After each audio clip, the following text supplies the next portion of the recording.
Bulan hurum itu ada 4. 1 Dzulqa'dah, 2 Dzulhijjah, 3 Al-Muharram, yang keempat bulan Rajab. Kalau Anda kerjakan amal soleh, maka status pahalanya naik di bulan-bulan itu. Jadi kalau sekarang Anda sholat, pahalanya bertambah. Kalau sekarang Anda misalnya baca Quran, pahalanya bertambah. Kalau sekarang misalnya Anda infak, pahalanya bertambah. Mumpung masih ada waktunya, ayo tingkatkan. Ayat ke-60-nya, innamas shadaqatu lil fuqara. Infak, sedekah. Buka Quran surah kedua, ayat 264, paling kiri sebelah bawah. Ya ayyuhalladzina amanu la tubtilu shadaqatikum bil manni wal adha. Jangan kalian batalkan sedekah-sedekah kalian dengan perbuatan yang merusak. Apa contohnya? Kalladzi yunfiqu malahu ria'an nas, seperti orang infak yang riya. Jadi infak disebut dengan sedekah. Di semua perbuatan baik kita, salat kah, haji kah, umrah kah, puasa kah, semua namanya sedekah dalam fikih. Nah, sedekah ini kemudian oleh Nabi dibagi kepada 2 bagian. Ya. 1, ada sedekah yang saat dikerjakan itu pahalanya terus ngalir tuh. Terus mengalir. Bahkan dahsyatnya, maaf sekali, orangnya wafat pun tuh pahalanya terus datang sampai dengan kiamat. Di sepanjang di muka bumi ini belum kiamat, maka pahala akan terus datang, ngalir. Dalam bahasa Arab sesuatu yang mengalir disebut dengan jariyah. Maka muncul istilah sedekah jariyah. Ya, maaf, asalnya bukan amal jariyah, sedekah jariyah. Ya, sedekah jariyah, bukan istilahnya amal jariyah. Sekarang kalau mau nyebut amal jariyah pun dibenarkan. Cuma kalau di Arab, amal jariyah itu begini nih. Ya, kalau di Arab sekarang, antum jalan, tiba-tiba sedang ada perbaikan, ada lubang. Maka sedang diperbaiki, ini ada tulisan kasih papan, afwan amal jariyah, amal jariyah. Maaf, ada pekerjaan jalan mengganggu Anda lewat. Di Arab itu amal jariyah itu pekerjaan sedang berlangsung mengganggu orang lewat. Terus sekarang begitu. Ya. Makanya kalau ada orang naik ke bis bawa kotak gitu kan, mau minta-minta maaf Pak, amal jariyah, betul, ganggu orang lewat. Ya. Benar secara bahasa, tapi secara makna ini yang paling tepat. Yang kedua, ada yang sifatnya sedekah thabitah. Yang pahalanya berhenti di situ, tetap selesai seketika. Thabitah. Jadi begitu Anda kerjakan, dapat pahala sampai situ aja. Begitu selesai pekerjaan, selesai pahalanya. Thabitah, tetap selesai di situ. Maka kalau kita ingin cerdas, kata para ulama, semua dosa-dosa kita ingin dihapuskan, ditutup. Dihapus, hapus. Maka Anda mesti keluarkan apa saja jenis-jenis sedekah jariyah itu.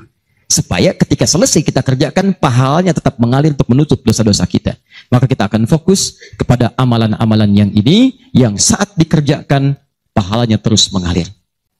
Sekarang kita akan keluarkan amalan apa saja yang saat dikerjakan itu, pahalanya melewati batas yang standar ini. Jadi saat dikerjakan bukan 10 poinnya, tapi lebih daripada 10.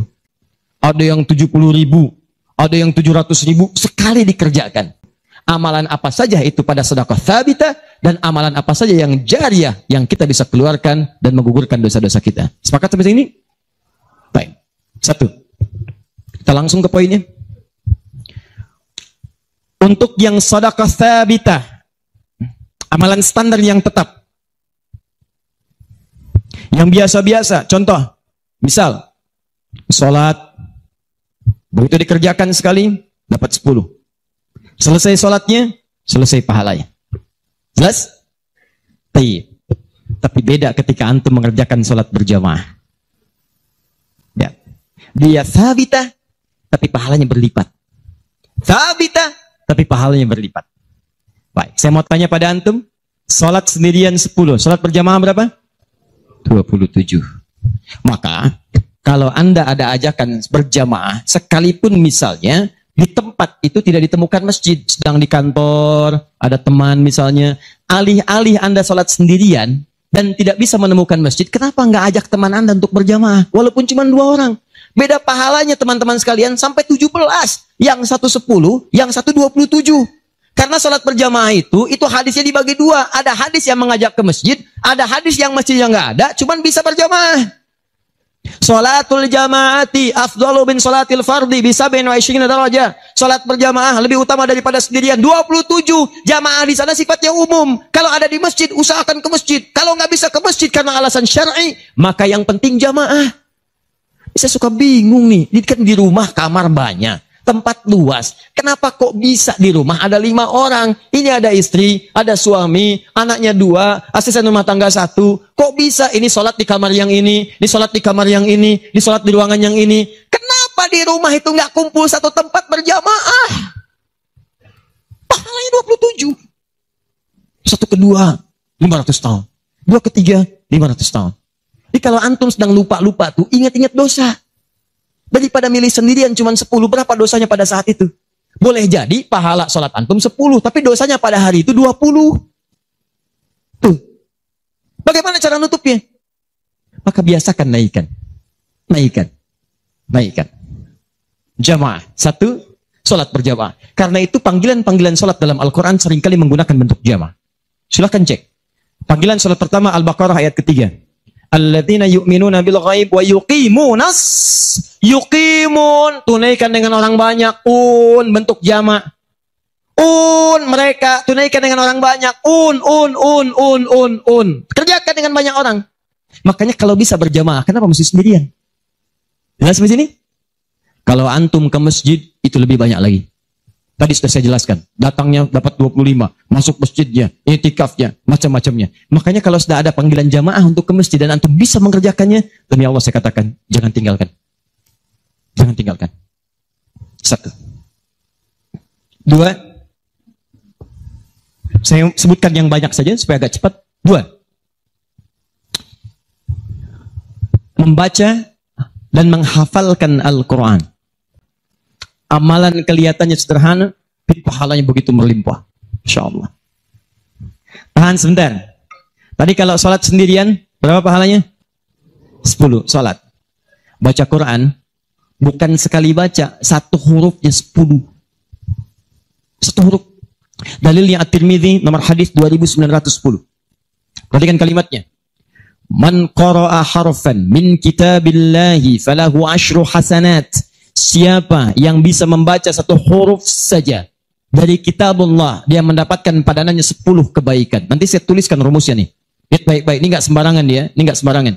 Siapa yang baca 1 huruf saja dari Al-Quran, dia akan mendapatkan 10 kebaikan setiap hurufnya. Walam aqul alif lam mim harfun. Saya tidak katakan tulisan alif lam mim itu 1 huruf, bukan.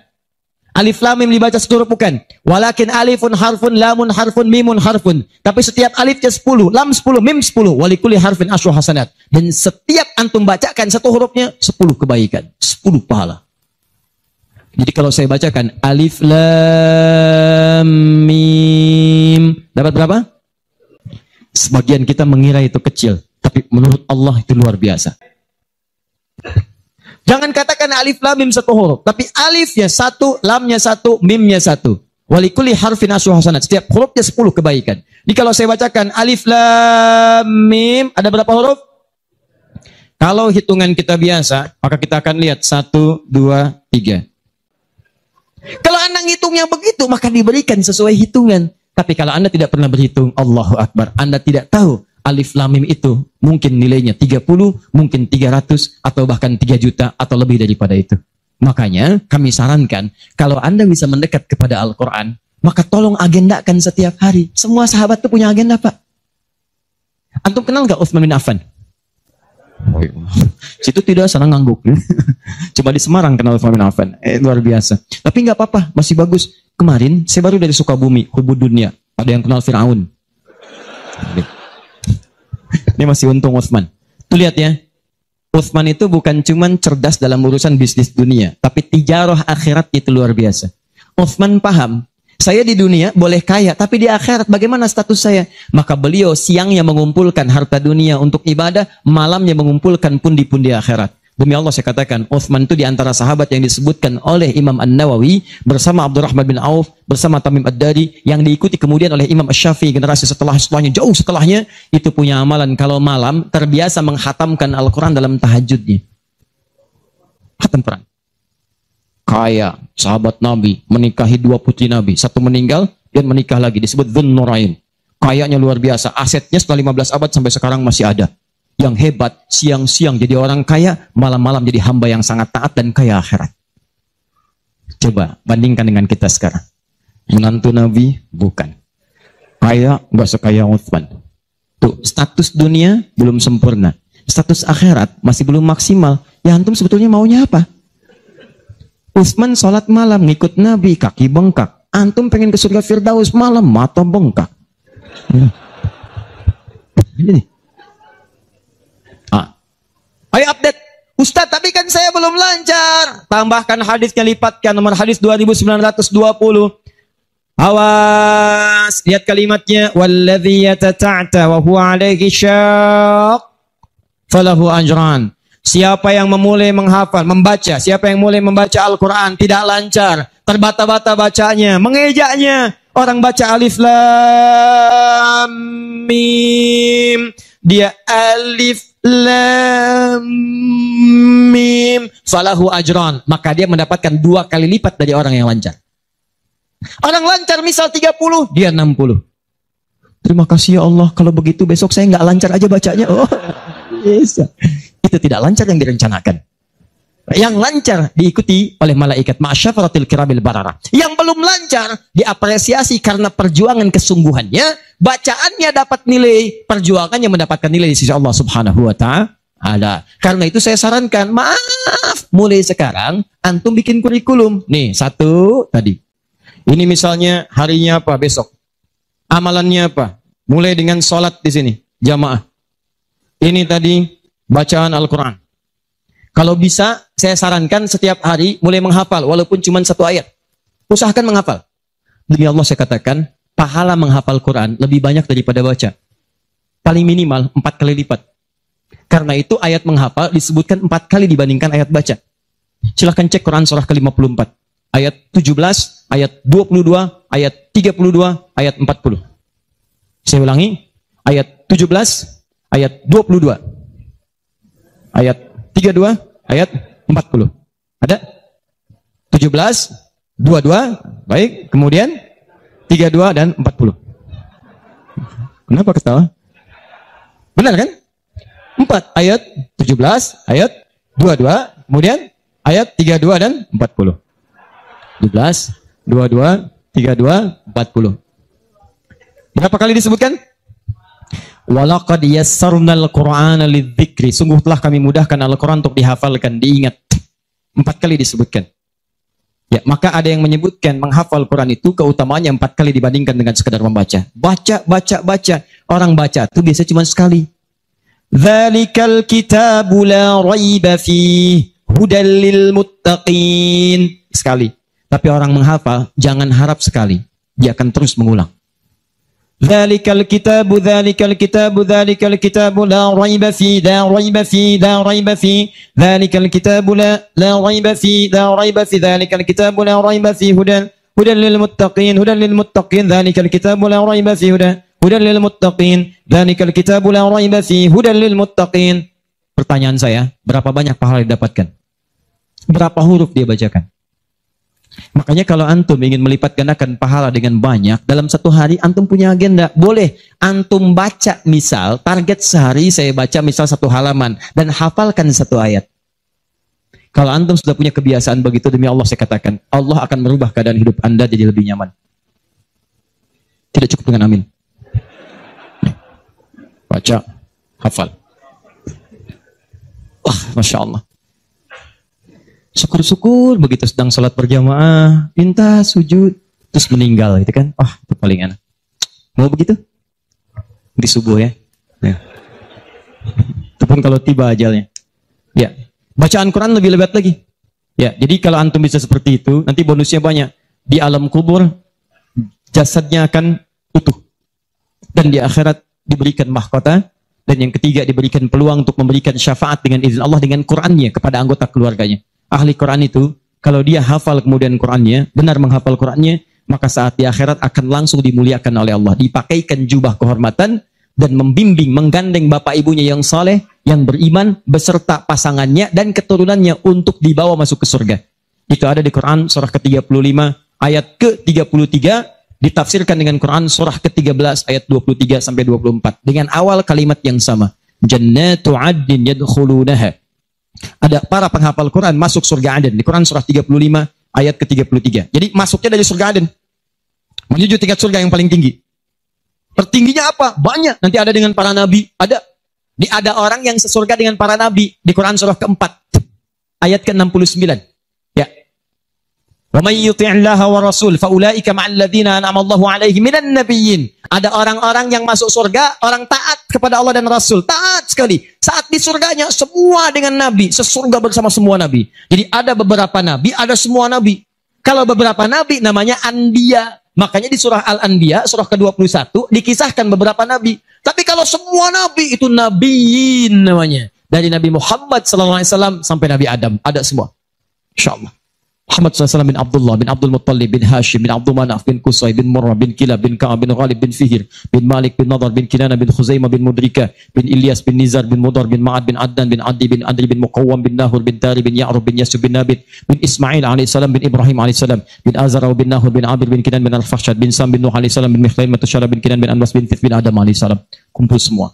Jauh Nabi Ibrahim ke kanannya dari Sayyidah Sarah, muncul kemudian Ishak, dari Ishak Yakub, dari Yakub turun Yusuf terus sampai dengan ke Musa, ke Daud, ke Sulaiman dan seterusnya, muncul sampai ke Nabi Isa. Nabi Isa bapaknya Imran menikah dengan Hannah, samping kirinya kemudian ada Zakaria. Terus itu semua nabi antum bisa lihat. Masya Allah. Akhi, antum di mana? Surga A dengan siapa? Depan saya, Masya Allah, ganteng-ganteng Nabi Yusuf.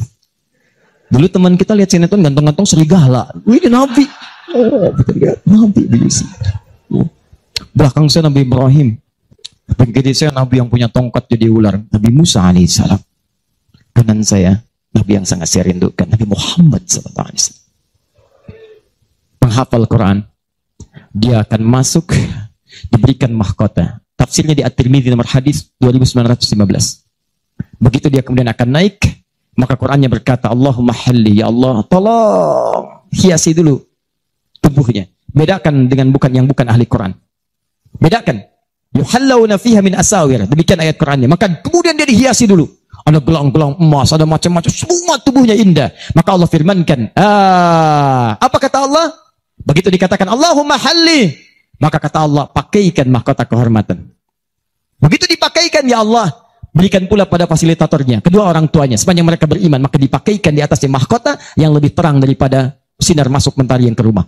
Ya Allahumma ya Allah, Allahumma halli, ya Allah, tambahkan kepada penghafal, bedakan dengan fasilitator. Fayulbasu ilaihi libasul karamah, maka dipakaikan jubah kehormatan. Begitu dipakai jubah itu, kemudian difirmankan, waqar, fa inna akhira qiraatika akhiru manzilatika. Sekarang kamu masuk ke dalam surga dengan bacaan Quran yang biasa kamu bacakan saat di dunia. Akhir tempat tinggalmu, disitulah ditunjukkan pada akhir bacaan Quranmu. Begitu dia baca Quran, setiap dia baca, masuk surga. Naik ke tingkat yang paling tinggi. Dan dahsyatnya, saat dia akan masuk surga itu, dia akan menggandeng bapak ibunya, istrinya, keturunannya. Buka Quran surah ke-13, ayat 23-24. Kalimatnya sama awalnya. Jannatu adnin yadkhulunaha. Ada orang-orang masuk surga Aden, ketika akan masuk, wa man salaha min abaihim, dia gandeng bapak ibunya yang saleh. Wa azwajihim, pasangan-pasangannya. Wa dzurriyyatihim, dan keturunan-keturunannya. Allahu akbar. Di dunia ahli Quran itu, kemuliaan Qurannya akan merembet pada sekitarannya. Silahkan cek kalau nggak percaya. Anda punya anak hafal Quran 5 tahun, bapak ibunya akan ikutan mulia. Musa yang hafal Quran, bapak ibunya dihajikan. Ahmad Kabil yang hafal Quran, ibunya, perawatnya, gurunya, teman-temannya ikut haji semuanya. Nggak percaya silahkan. Demi Allah saya katakan, Quran turun di 1 bulan, bulannya jadi mulia Ramadan. Quran turun di 1 malam, malamnya jadi mulia Lailatul Qadar. Quran turun di 1 hari, harinya jadi mulia hari Jumat. Quran turun di bawah malaikat Jibril, Jibrilnya jadi menjadi mulia, penghulu para malaikat. Quran diturunkan pada Nabi Muhammad, naik status jadi Sayyidul Anbiya wal Mursalin. Quran turun di Mekah, Mekahnya bercahaya. Quran dibawa ke Madinah, Madinah Munawwarah. Demi Allah, Quran tidak pernah singgah dimanapun kecuali orang itu dan tempat sekiranya akan jadi mulia. Kalau di Semarang ini, antum bikin halaqah Quran, di Semarang ada berapa hafid di setiap tempat, demi Allah saya katakan akan terjadi perubahan di tempat itu. Semua akan mulia. Jadi begitu digandeng, bapaknya, ibunya, wa azwajihim, pasangannya, wa dzurriyyatihim, anak-anaknya, cucunya, masuk. Begitu masuk diparadakan, wal malaikatu yadkhuluna alaihim min kulli bab. Semua malaikat menyambut mereka di depan pintu surga, mengatakan salamun alaikum bima sabartum. Selamat, Anda telah sabar saat di dunia, menyiapkan bekal untuk pulang. Sabar menghafal Quran. Itulah yang disiapkan oleh Muadz. Anak usia 4 tahun, saat saya berada di Mesir, anak ini masih dini, belum balik. Matanya kata orang buta, tapi hatinya begitu bersih. Dia bilang pada ayahnya, abati yuridul Quran. Pak, saya pengen jadi ahli Quran. Saya pengen menghafal. Kata bapaknya, tempatnya jauh, 20 kilo. Kamu ini punya keterbatasan. Gak apa-apa, saya pengen menghafal. Dia belum cerita kenapa dia mesti menghafal. Begitu bapaknya melihat tekadnya kuat, maka dari motor sederhananya dimodifikasi. Depannya dashboardnya diperbaiki. Supaya bisa menyimpan catatan Quran, lembaran-lembaran mushaf. Jadi begitu berangkat tidak ingin ada waktu yang sia-sia. Di jalan, beliau kemudian di jalan kadang melihat ke bawah. Bacakan Quran, anaknya dengar. Bacakan Quran, anaknya dengar. Begitu sampai di tempat belajar, dia tinggal mendengarkan syekhnya. Perbaiki, baca lagi. Setoran, ulang. Yang paling menarik, setelah berapa lama anaknya hafal Quran yang tidak melihat diantar hafal Quran, bapak yang mengantar belum hafal. Tapi yang dahsyat, ingat baik-baik. Berlaku hadis Nabi di sini. Siapa yang memfasilitasi pada kebaikan, maka dia mendapat pahala yang sama dengan yang mengerjakan tanpa dikurangi sedikit pun. Itulah hikmahnya dalam ilmu hadis. Kenapa setiap anak ketika meriwayatkan hadis, nama anaknya dihilangkan, nama bapaknya disebutkan. Antum pernah dengar Ibnu Abbas? Nama aslinya Abdullah. Kenapa Abdullahnya dicoret? Disebutkan Abbas bapaknya. Ibnu itu anak laki-laki, Abbas bapaknya, anaknya Abbas. Ibnu Umar, nama aslinya Abdullah. Abdullahnya dicoret, disebutkan bapaknya Umar. Kenapa disebutkan nama orang tua, nama anaknya dihilangkan?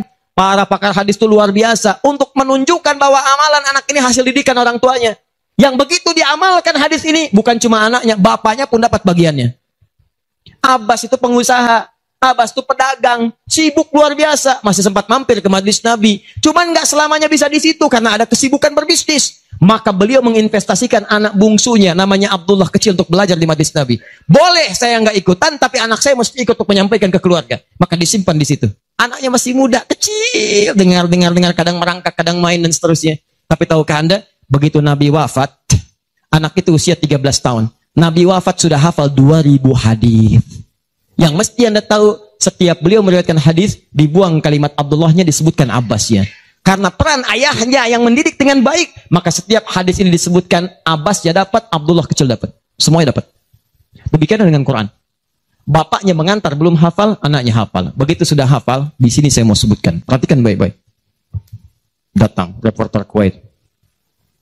Dengar kisahnya. Begitu ditanya, kenapa Anda mau menghafal Quran? Perhatikan jawabannya. Nih, yang mau saya katakan.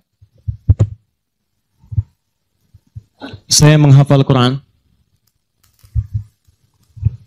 untuk mencari bekal bagi saya pulang. Saat saya menghadap kepada Allah sendirian, tangan saya bergetar, kaki saya bergetar. Saya tidak akan ditemani lagi oleh ayah yang mengantarkan saya dalam hafalan. Ibu saya tidak akan menemani, saudara saya tidak akan menemani. Saya akan sendirian bersama Allah. Ini anak masih kecil, mata nggak bisa lihat, belum balik, sudah punya pikiran demikian. Kalimatnya apa selanjutnya? Kata beliau, saya akan katakan di hadapan Allah dengan perasaan gemetar. Ya Rabb, jika memang bekal saya belum cukup untuk mendapatkan ridhamu sampai saat ini, maksudnya surga, maka mohon ya Allah, kurangi siksaan saya di neraka dengan Quran yang telah saya hafalkan ini. Ya Rabb, jika bekal saya belum cukup sampai saat ini untuk mendapatkan ridhamu, saya telah berhafal Quran ya Allah, saya telah berusaha menghafal Quran untuk saya bawa sampai dengan saat ini. Kalaupun itu belum cukup mendapatkan ridhamu untuk masuk surga, tolong ya Allah, walaupun saya ke neraka, kurangi siksaan saya di neraka dengan Quran yang telah saya hafalkan. Anak buta, mata belum bisa melihat, keadaan demikian, belum balik, dia sudah mencari bekal untuk pulang. Wahai Anda yang katanya pengen ke surga, surganya Firdaus, pengen bersama Nabi, demi Allah saya katakan, dari 24 jam Allah berikan pada Anda, berapa yang sudah Anda siapkan mencari bekal akhirat? Ayo kumpulin dunia, ayo silakan, nggak ada yang larang. Cuma satu saat, Anda akan lihat siapa yang tertawa, siapa yang tertunduk lesu membawa catatan amalnya. Itu saya sarankan bagi Anda, ayo besok bikin. Nih, sholat mau di mana? Baca Quran mau berapa ayat? Hafalan mau berapa ayat? Mesti beda. Antum lahir belum hafal Quran wajar, masa pulang pun gak ada yang dibawa? Ayo bawalah walaupun cuma satu ayat. Ya, saya satu surat Ustaz, An-Nas, tambah. Ya, jelas? Kalau sudah jelas, amalan ketiga, saya cepat. Tenang ya, katanya pengen sampai subuh. 3, saya cepat. Setelah ini saya ke ujungnya. Kita sebentar lagi berakhir. Ketiga, infak. Infak. Masih ingat teman-teman? Kalau yang standar tadi, berapa pahalanya? 10. Infak paling minimal 700. Infak paling minimal 700. Allahu Akbar. Dalilnya Quran surah kedua ayat 261. Paling kiri sebelah atas. Tadi saya bacakan. Mathalul ladzina yunfiquna amwalahum fi sabilillah kamathali habbatin ambatat sab'a sanabil fi kulli sumbulatin mi'atu habba. Wallahu yudha'ifu liman yasha' wallahu wasi'un 'alim. Perumpamaan orang infak di jalan Allah. Infak itu, ini yang perlu saya luruskan. Tidak harus menggunakan uang. Infak itu pemberian bersifat materi. Makanan itu infak. Pakaian itu infak. Buah-buahan itu infak. Silahkan berbagi. Walaupun nggak ada uang, bisa kita gunakan dengan yang lain. Cek, kalau antum main ke Eropa, ada rezeki main misalnya. Main ke Auckland, ke New Zealand. Ya, di situ ada donation itu bukan cuma dengan uang. Food, kadang mereka kasih dengan makanan. Ada yang nyimpen ciki, kotaknya di situ. Di kotak infak itu, kotak dalamnya ada ciki, ada beras, dan macam-macam. Sampingnya ada yang uang. Cuman mesti dilihat dulu bagaimana bentuk kotaknya. Ya, kalau kotaknya belahan kecil, itu pasti uang. Bukan beras. Oh, ini beras nih. Dibuka dulu karungnya, diginikan. Tidak, bukan. Silakan bebas. Ya, dan itu nilainya tinggi. Kadang-kadang antum lupa di majelis ilmu ada snacknya. Walaupun cuma kurma dapat 2, bagi 1 dengan teman. Air misalnya tidak harus semua oleh antum. Bagi, begitu antum bagi langsung dituliskan 700 kali lipat paling minimal. Demi Allah saya katakan paling minimal 700 kali lipat. Makanya zaman Nabi itu ada satu keluarga yang berlomba tuh mendekatkan diri pada infak walaupun dirinya kekurangan. Agak aneh tuh cara berpikirnya. Ya, jadi kalau dibandingkan manusia sekarang nggak dapat tuh, nggak dapat. Saya mau tanya begini, antum di rumah persediaan, antum punya anak 2. Antum dengan istri, 1 suami, 1 istri, 2 anak. Di rumah ada persediaan makanan untuk 2 anak antum saja. Antum aja nggak makan malam itu, cuma ada anak 2. Untuk mereka, kalau nggak makan, mereka bisa nahan lapar semalaman. Tiba-tiba, antum ditawarkan oleh seseorang, ada tamu nih, mau nggak dijamu di rumah? Bisa nggak? Pertanyaan saya, kalau ada orang yang datang seperti itu ke tempat antum, Mas, ini ada tamu, saya nggak bisa jamu. Bisa nggak antum jamu? Di rumah antum cuma ada makanan untuk anak-anak, antum pun nggak bisa makan. Pertanyaan saya, dijamu nggak teman itu? Kenapa diam? Hai ahli surga? Kenapa diam? Lihat cara berpikirnya. Kalau cara berpikir kita hanya ke makanan saja, maka kita katakan, Ustadz, anak saya aja dapatnya makanan seperti itu, kami pun nggak makan. Bagaimana bisa diberikan pada tamu? Tapi cara berpikir Tolhah dan keluarganya agak beda. Begitu Nabi katakan ada tamu, kita datang langsung angkat tangan. Duluan ngangkat, padahal yang lain banyak yang punya banyak makanan. Tapi cara berpikirnya, kapan lagi saya dapat 700 lebih? Kapan lagi saya dapat? Diangkat langsung tangannya. Ya Rasulullah saya. Sebelum yang lain ngangkat, angkat tangannya. Maka diantar kemudian ke rumahnya. Sampai di rumah, istrinya dikatakan, duhai sayang, ada titipan Rasulullah. Bahasanya bukan ada tamu, ada titipan Rasulullah. Allahu Akbar. Ada titipan Rasulullah.